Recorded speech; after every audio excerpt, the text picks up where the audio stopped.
হযরতে জুরিজ ওই হুজরার মধ্যে নামাজরত অবস্থায়, নামাজ চলাকালীন অবস্থায় মা আসলো। মা এসে দেখে দেখে বলে, বাবা জুরিজ, আমি তোমার সাথে দেখা করতে এসেছি বাবা। জুরিজ তো নামাজরত অবস্থায় হুজরার মধ্যে। এবার আল্লাহকে ডেকে ডেকে বলে, মালিক, আমি তো নামাজ চালিয়ে যাচ্ছি, আমি কি নামাজ পড়বো নাকি মায়ের ডাকে আমি সাড়া দিব? তিনি সর্বশেষে সিদ্ধান্ত করলেন, এই কইলেনের যুবক, হৃদয় খুলে শোনো, মা বাবার সাথে কেমন প্রেমের বন্ধন করতে হবে, তাদের সাথে বিন্দু পরিমাণ গোস্তাকি হলে আমার আল্লাহ কিভাবে রিয়াকশনে যায়। এবার কি করলেন? মা বাহির থেকে ডাকে, বাবা, বাবা গো, আমি মা এসেছি তোমার সাথে দেখা করতে। আর ওই আল্লাহওয়ালা জুরিজ আল্লাহকে ডেকে ডেকে বলে, মালিক, আমি তো নামাজরত অবস্থায়, আমি কি নামাজ চালিয়ে যাব নাকি মায়ের ডাকে সাড়া দেব? সর্বশেষে তিনি সিদ্ধান্ত করলেন যে আমি আজকে নামাজটাই চালিয়ে যাই, নামাজ শেষে মায়ের সাথে দেখা করব। নামাজ শেষ হইতে দেরি রে, নামাজ শেষ হওয়ার পরে বন্ধু এবার বাইরে এসে দেখে আজকে মা নাই, মা চলে গেছে বন্ধু গন্তব্যে। আজকে চলে গেল। দ্বিতীয় দিন আবার মা আসলো।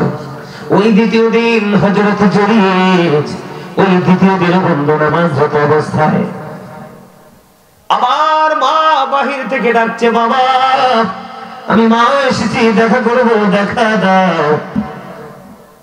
জুরিজ আজকেও চিন্তা করতেছে, আজকেও তো নামাজে, গতদিনের মতো আজকেও নামাজ চালিয়ে গেল বন্ধু।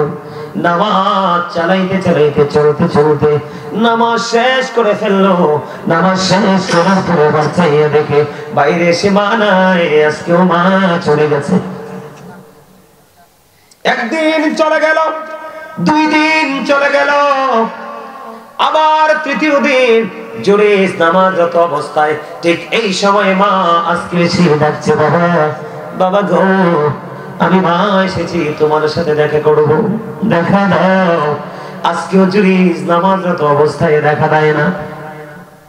জুরিজ মনে মনে ভাবলো, আমি নামাজটা শেষ করিনি, নামাজ শেষ করার পরে দেখবো।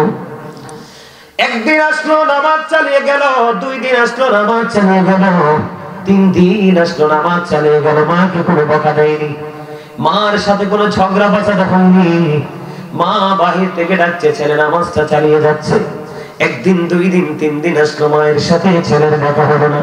তৃতীয় দিন মা ক্ষুব্ধ হয়ে বলল, আল্লাহ, যদি আমি 3 দিন এক এক করে 3 দিন আসছি আমার ছেলেটার সাথে দেখা করার জন্য, সে দেখা দিল না, তাকে বেশ্যা মহিলার ঘটনা দেখাইয়া মরণ দিও না। ওমা নাউজুবিল্লাহ। এ ফসা খবর শুনলে কেউ সুবহানাল্লাহ কয় না? জোরে বলেন না নাউজুবিল্লাহ। আরে আরো জোরে নাউজুবিল্লাহ। মা কি দোয়া করছে না বদদোয়া করছে? বদদোয়া। আরো জোরে বলেন, দোয়া না বদদোয়া? বদদোয়া। মা আল্লাহকে একটা ডাক দিয়ে বলল, আল্লাহ, এক এক করে 3 দিন আসছি ছেলের সাথে দেখা করার জন্য, ছেলেটা দেখা দিল না, তাকে বেশ্যা মহিলার মুখ না দেখাইয়া তারে মরণ দিও না। জোরে বলেন না নাউজুবিল্লাহ। জিকির করেন, আল্লাহ আল্লাহ আল্লাহ আল্লাহ আল্লাহ আল্লাহ আল্লাহ আল্লাহ আল্লাহ আল্লাহ। মোহাম্মদে মোহাম্মদে, এই তো আল্লাহ আল্লাহ আল্লাহ আল্লাহ আল্লাহ আল্লাহ আল্লাহ আল্লাহ। আরো মোহাম্মদে, আল্লাহ আল্লাহ আল্লাহ আল্লাহ আল্লাহ আল্লাহ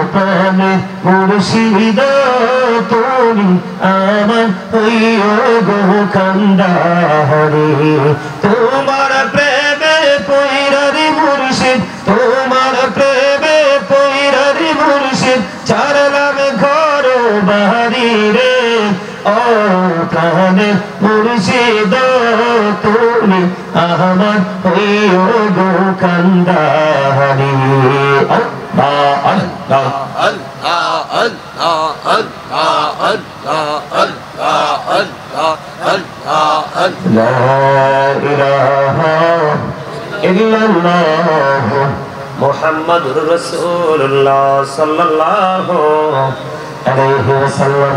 বন্ধু বলতেছিলাম, মা যাওয়ার সময় বদদুয়া করে গেল, বাবা এক এক করে 3 দিন আসলাম, দেখা দিল না। আমিও দরখাস্ত করে দিলাম মালিকের কাছে, মালিক এক এক করে 3 দিন আসলাম, দেখা দিল না ছেলেটা, একেবারে মহিলার মুখ না দেখাইয়া মরণ দিও না। এবার বন্ধু পাশে বসবাস করত এক বেশ্যা মহিলা পাগল হয়ে গেল। মা যখন বদদুয়া দিয়ে দিল, মার এই অভিশাপের সঙ্গে সঙ্গে বেশ্যা মহিলা এবারে বন্ধু পাগল হয়ে গেল। বেশ্যা মহিলার গর্ভের মধ্যে সন্তান চলে আসলো। আস্তে আস্তে করে সন্তান মায়ের পেটে বড় হলো। সন্তান যখন প্রসব করলো, মানুষ এবারে প্রশ্ন করলো, এ বাচ্চা তুমি কোত্থেকে নিয়ে এসেছো? এবারে বেশ্যা মহিলা একটা ডাক দিয়ে বলল, আমি এই বাচ্চা এনেছি জরিস থেকে। জোরে জোরে কন্যা নাউজুবিল্লাহ। অথচ আল্লাহ বলাই জরির এই খবরই জানে। ওয়াজ বুঝেন না আমার?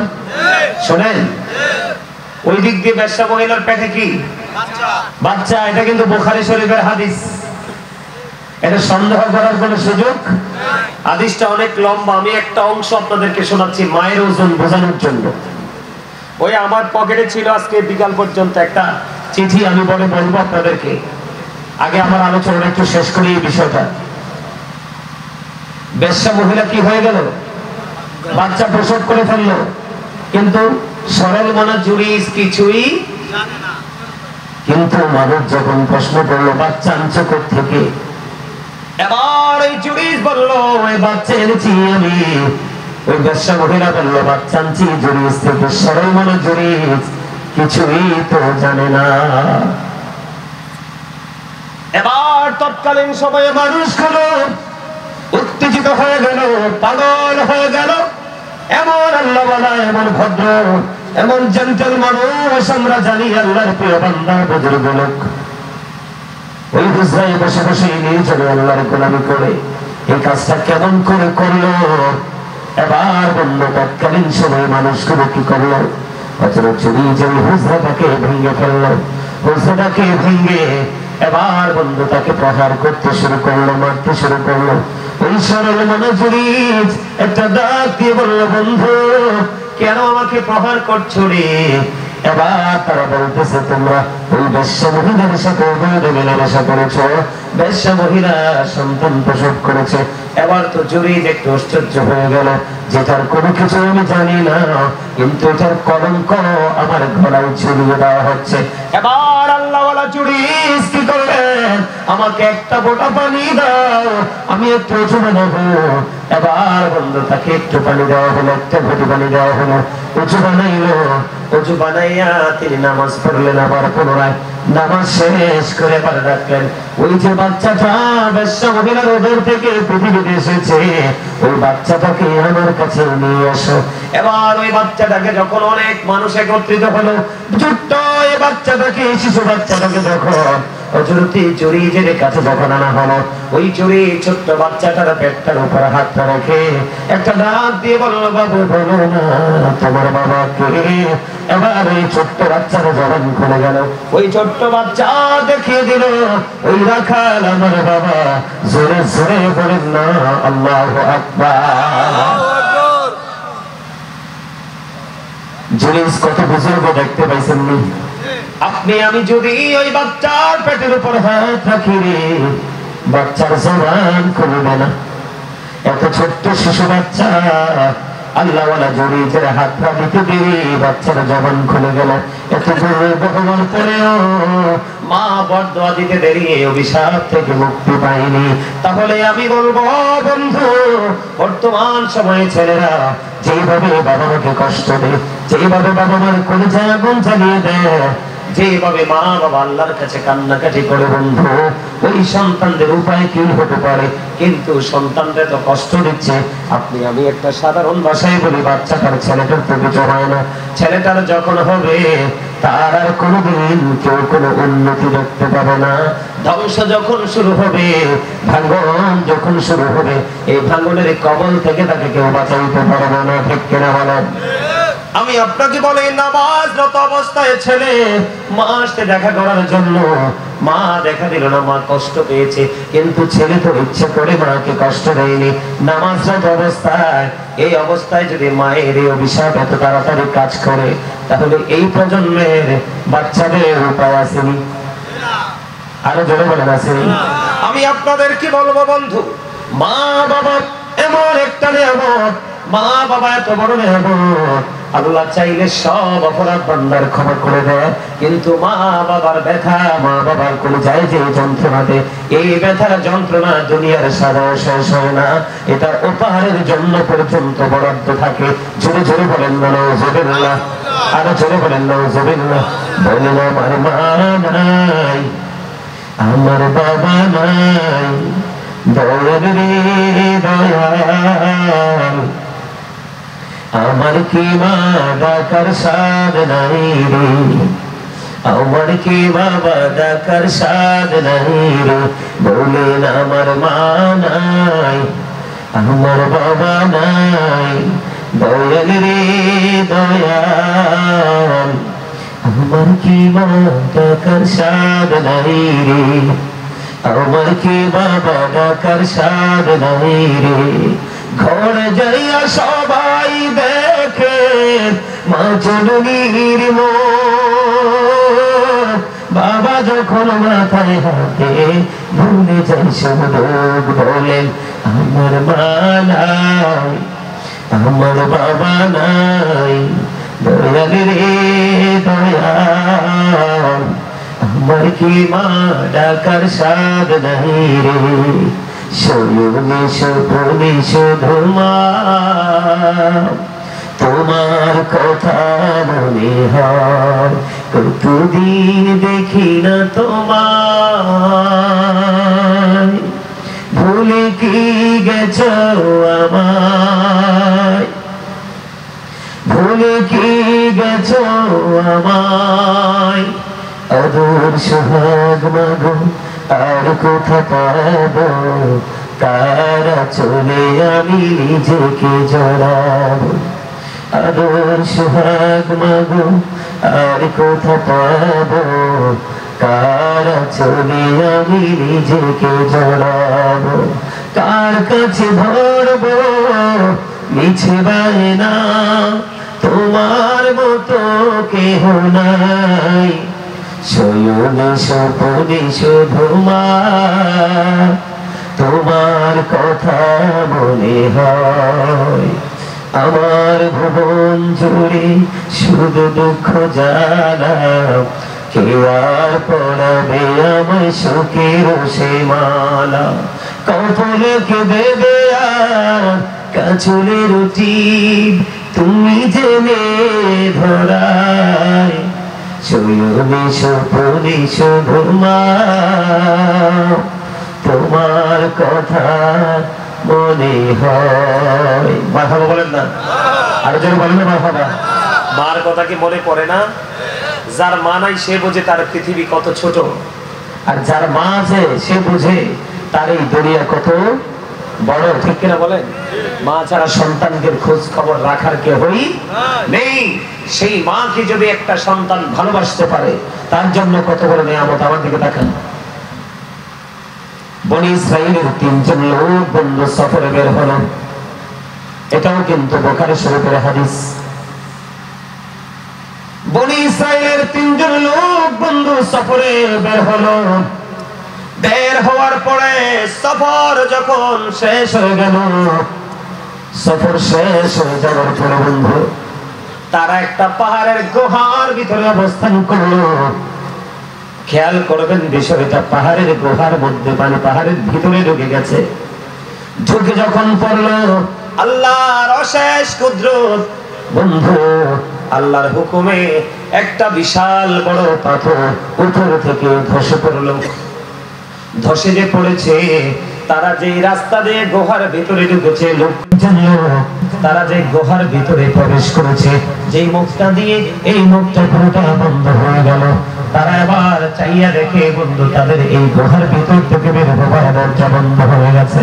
পৃথিবীর কেউ জানে না, পৃথিবীর কোন মানুষ জানে না এই গুহার ভিতরে তিনটা জ্যান্ত মানুষ প্রবেশ করেছে। প্রবেশ করার পরে আটকা পড়ে গেছে। হাদিস শরীফের মধ্যে এসেছে বন্ধু, হাজার চেষ্টা করলেও পৃথিবীর কোন মানুষ এই পাথরের দরজা থেকে সরানোর ক্ষমতা নেই। মালিক যদি দয়া করে এই পাথরটা না সরায়, তিনজন লোক এই পাথরের পাহাড়ের গুহার মধ্যে প্রবেশ করে বিপদগ্রস্ত। তারা চিন্তা করতেছে এখন কি করব, কি করা যায়, এখন আমাদের কি করণীয়। চিন্তা করতে করতে তিনজন মিলে একটা চিন্তা করলেন, আমাদের জীবনে অনেক আমল আমরা করেছি, আমাদের জীবনে আমরা অনেক নেক আমল করেছি, আমরা আমাদের জীবনের আমলগুলো যে কোনো একটা উসিলা দিয়ে আজকে আল্লাহর কাছে দরখাস্ত করব, আল্লাহ যেন এই দরখাস্তের উসিলায় আমাদেরকে কবুল করে নেয়। জোরে জোরে কন্যা সুবহানাল্লাহ, আরো জোরে কন্যা সুবহানাল্লাহ। আপনাদের কি ঘুম আসছে? আমার সত্যি আলোচনা করতে ভালো লাগতেছে না। বললাম না, সে কয়েক বছরের মধ্যে এরকম পরিবেশ আমি পাইনি। সন্ধ্যাবেলা মানুষ এইভাবে ঘরে যেয়ে ঘুমায়, মাত্র বাজে 10টা 17। আমি স্টেজে উঠি 10টা 11টায়, না আমি 2টায় 3টায়। মানুষ মানে প্যান্ডেল ছেড়ে কোথাও যায় না। আপনারা অনলাইনে দেখবেন আলোচনার জগতে কি পরিমাণ মানুষ উপস্থিত হয়। আলোচনা করছি এই জন্য, মনটাকে শান্ত করছি এই জন্য, এতগুলো মানুষ চলে গেছে কিন্তু তার মধ্যেও আপনারা আল্লাহ রাসূলের প্রেমে এখানে আছেন। এটা হলো সবচেয়ে বড় কথা, ঠিক না? এই জন্য আপনারা যেন খুশি হন, কিছু শিখতে পারেন। আল্লাহ যেন আজকের এই মাহফিলটাকে কবুল করে নেন। সকলে বলেন আমিন। আর যেন বলেন আমিন। হাজার হাজার মানুষ, লক্ষ লক্ষ মানুষ থাকলেই যে কবুল হবে এমনটি নয়, আবার অল্প মানুষ হলে যে মাহফিলটা কবুল হবে না এমনটি নয়। আল্লাহর কাছে সবচেয়ে বেশি গ্রহণযোগ্যতার দাবি রাখে, গ্রহণযোগ্যতার জায়গা তৈরি করে প্রেম। প্রেম হচ্ছে সবচেয়ে বড় জিনিস। আপনারা খেয়াল করে পাহাড়ের ভিতরে মানুষগুলো পৃথিবীর কে হয় জানে না, এত বড় পাথর হাদিস শরীফের মধ্যে আসছে, চাইলেও পৃথিবীর কেউ এটাকে সরাইতেও। বন্ধুরে আমার, এবার তারা তিনজনের মধ্যে একটা পরামর্শ হলো। পরামর্শটা হলো এমন, আমাদের জীবনে যে নেক আমলগুলো করেছি এর মধ্যে যেই কোনো নেক আমলের উসিলা দিয়ে আজকে আল্লাহর কাছে দরখাস্ত দিব। এর মধ্যে যিনি প্রথম আল্লাহর দরবারে দরখাস্ত করবে ইনি হলেন মা বাবার পাগল সন্তান। সর্বপ্রথম যিনি মা বাবার সর্বপ্রথম যিনি দরখাস্ত দিবে তিনি হলেন মা বাবার পাগল সন্তান। বন্ধুরে আমার, এবার ওই ব্যক্তিটা আল্লাহর কাছে দরখাস্ত করবে, এমন একটা নেক তার জীবনে দাঁড় করালেন। তার জীবনের নেক আমলটা হলো বন্ধু, সে মা বাবাকে এত বেশি ভালোবাসতেন, মা বাবাকে এত বেশি মহব্বত করতেন। সে ছিল একজন কাঠুরিয়া। ও বন্ধু, জঙ্গলে যাইতেন কাঠ কাটার জন্য, জঙ্গল থেকে কাঠ কেটে এনে তিনি তার জীবিকা নির্বাহ করতেন। এমন একজন কাঠুরিয়া ছিলেন বন্ধু। ওনার ঘরে একটা দুধের পানি ছিল, দুধ দহন করতেন বাবার জন্য। একদিন কাঠ কাটতে কাটতে কাটতে কাটতে দেরি হয়ে গেল। কাঠ কাটতে কাটতে যখন দেরি হয়ে গেল, বাড়িতে ফিরলেন তিনি দেরি করে। বাড়িতে দেরি করে ফেরার পরে এবার বন্ধু কি করলেন, ওই যে গাভী আছে বন্ধু, দুধ দহন করলেন। দুধ দহন করে পাত্রটা যখন তিনি হাতে নিলেন, পাত্রটা হাতে নেওয়ার পরে ওনার সন্তান জাগ্রত আছে। সন্তান ডেকে ডেকে বলছে, বাবা গো আমাকে একটু দুধ পান করতে দাও, আমি একটু দুধ পান করব। বাবা ডেকে ডেকে বলে, না না, আমার বাবা মাকে যতক্ষণ পর্যন্ত আমি দুধ পান করাতে পারবো না ততক্ষণ পর্যন্ত তোমাদেরকে দুধ দিব না। জোরে জোরে কন্যা সুবহানাল্লাহ। বাচ্চাটা বাবার পা পর্যন্ত জড়িয়ে ধরেছে একটুখানি দুধের জন্য বন্ধু। একটুখানি দুধের জন্য বাচ্চাটা পা জড়িয়ে ধরেছে, কিন্তু বাবার মন বলেনি। বাবা ডেকে ডেকে বলতেছেন, আমি আমার বাবা মাকে দুধ না খাওয়ানো পর্যন্ত আমি তোমাদেরকে দুধ দেব না। দেখতে দেখতে বন্ধু সকাল হয়ে গেল। সকাল যখন হলো, সকাল হওয়ার পরে বাবা মা ঘুম থেকে জাগলো। জাগার পরে তারা যখন ফ্রেশ হলেন, নামাজ শেষ করলেন, তাদেরকে আগে দুধ দিয়েছিলেন বাবা মাকে খাওয়ার জন্য, কিন্তু নিজের রসের সন্তানকে একটা ফোঁটা দুধ খেতে দেননি। আজকে এই সন্তানটা পৃথিবীর কেউ জানে না ওই পাহাড়ের মধ্যে বন্ধু বিপদে পড়ে আছে। আল্লাহ রাব্বুল আলামিনের কাছে দরখাস্ত করে দিলেন, মালিক মালিক, আমি ওই দিন আমার বাবা মাকে ভালোবাসাটুকু দিয়েছিলাম, এই প্রেমটুকু দিয়েছিলাম, এটার উদ্দেশ্য ছিল তুমি আল্লাহর সন্তুষ্টি। ওই দিনের আচরণ, ওই দিনের এই প্রেম, ওই দিনের এই ব্যবহার, ওই যে আমি আপনাদেরকে বললাম অবিল ওয়ালিদাইনি ইহসানা, আল্লাহ বলেছে বাবা মার সাথে মিষ্টি আচরণ করো, ভদ্র আচরণ করো, নম্র আচরণ করো, এমন ভাবে ভালোবাসো, প্রত্যেকটা সেক্টর মিলিয়ে তাদেরকে ভালোবাসো। এক জায়গায় ভালোবাসলে আরেক জায়গায় কষ্ট দিলা, এটা কখনোই পরিপূর্ণ হতে পারে না।